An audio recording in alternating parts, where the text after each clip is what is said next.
ബീഹാറിൽ രണ്ടാം ഘട്ട വോട്ടെടുപ്പിന്റെ പരസ്യ പ്രചരണം നാളെ അവസാനിക്കും. പ്രധാനമന്ത്രി നരേന്ദ്രമോദിയും പ്രതിപക്ഷ നേതാവ് രാഹുൽ ഗാന്ധിയും ബീഹാറിൽ തുടരുകയാണ്. കേന്ദ്രമന്ത്രിമാരായ അമിത്ഷായും രാജ്നാഥ് സിംഗും വിവിധ തെരഞ്ഞെടുപ്പുകൾ റാലികളിൽ സംസാരിക്കും.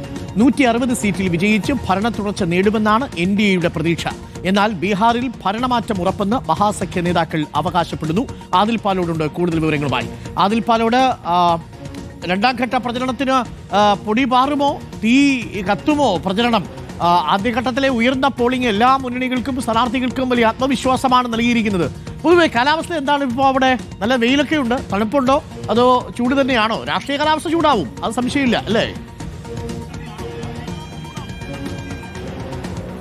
ഉറപ്പായും ആ ചൂടിലേക്ക് എത്തുകയാണ്. ഏതായാലും അരുൺകുമാർ ചോദിച്ചതുപോലെ ബീഹാറിലെ തെരഞ്ഞെടുപ്പ് രംഗം, പ്രചരണ രംഗം ഇപ്പോൾ തീപിടിച്ചിരിക്കുന്നു എന്ന് പറയേണ്ടി വരും. കാരണം 2-3 ദിവസങ്ങളായി പ്രധാനമന്ത്രി നരേന്ദ്രമോദി ബീഹാറിൽ ക്യാമ്പ് ചെയ്ത് തെരഞ്ഞെടുപ്പ് പ്രവർത്തനങ്ങൾക്ക് നേതൃത്വം നൽകുന്നതാണ് കാഴ്ച. ഞാനിപ്പോൾ ഗയയിലാണുള്ളത്. ഗയയിലെ ചില കാഴ്ചകൾ വേണമെങ്കിൽ ഒന്ന് ചുറ്റിക്കാണിക്കുകയും ചെയ്യാം. ഏതായാലും ഇവിടെയൊക്കെ രണ്ടാം ഘട്ടത്തിലാണ് വോട്ടെടുപ്പ് നടക്കുന്നത്. വളരെ പ്രധാനമായും വിശ്വസ്തരായ 2 പേർ എന്നുള്ളതാണ് മോദിയുടെ മുദ്രാവാക്യം.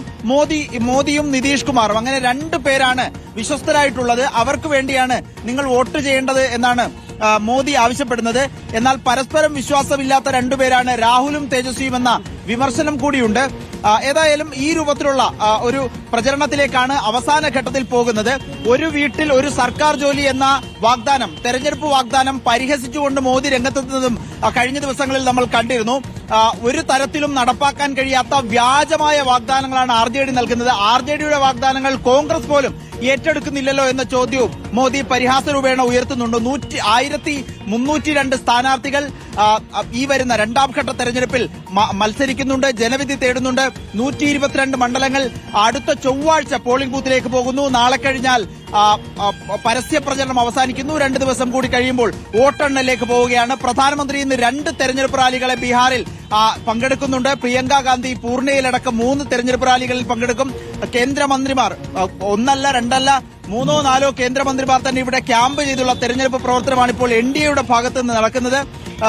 ആദ്യഘട്ടത്തിൽ മത്സരിച്ച 15 മന്ത്രിമാരിൽ 12 പേരും തോറ്റുപോകും എന്നുള്ളതാണ് അവസാന ഘട്ടത്തിൽ ഇപ്പോൾ കോൺഗ്രസ് അവകാശപ്പെടുന്നത്. ഏതായാലും അവകാശവാദങ്ങൾ ഒരുപാടുണ്ട്. ഇനി തെരഞ്ഞെടുപ്പ് കലാശക്കൊട്ടിന് നാളെ കലാശക്കൊട്ട് ആവുകയാണ്. തെരഞ്ഞെടുപ്പ് പ്രചരണം അവസാനിക്കുന്നു. ഇനി ഒരാഴ്ചയ്ക്കുള്ളിൽ തന്നെ ബീഹാറിനെ ആര് നയിക്കുമെന്നതിൽ ഒരു ഉത്തരം നമുക്ക് ലഭിക്കും. Arunkumar, thank you. ആദിൽ പാലോടാണ് വിവരങ്ങൾ നൽകിയത്. പ്രിയപ്പെട്ട പ്രേക്ഷകർ, ഇപ്പോൾ സമയം 9:30 ആയിരിക്കുന്നു. നിങ്ങൾ കണ്ടുകൊണ്ടിരിക്കുന്നത് ചൂടുകാപ്പിയും ചൂടുവാർത്തയും വാർത്താവിശേഷങ്ങളുമായി കോഫി വിത്ത് അരുൺ. പാവം ബീഹാറിൽ പോയി വളരെ മോശപ്പെട്ടു പോയിട്ടുണ്ട് എന്നാണ് ആദിൽ പാലോടിനെ കുറിച്ച് പറയുന്നത്. മോശപ്പെട്ടിട്ടൊന്നുമില്ല, അദ്ദേഹം മിടുക്കനായി തന്നെ ഇരിക്കുക. ഹെൽത്ത് സൂക്ഷിക്കാൻ പറയണമെന്ന് പറയുന്നു. ആദിൽ പാലോടിന്റെ ഒരു ആരാധകൻ ആദിൽ പാലോടിന്റെ ഹെൽത്ത് സൂക്ഷിക്കാൻ പറയുന്നുണ്ട്. ആദിൽ പാലോട് പ്രത്യേകം ശ്രദ്ധിക്കണം. ഇത്രയധികം സർക്കാർ സ്ഥാപനങ്ങൾ ബീഹാറിലുണ്ടോ എന്ന് പറയുന്നു. സ്ഥാപനങ്ങളുണ്ട്, പക്ഷേ സേവനമുണ്ടോ എന്നുള്ളത് വളരെ പ്രധാനപ്പെട്ട ചോദ്യമാണ്.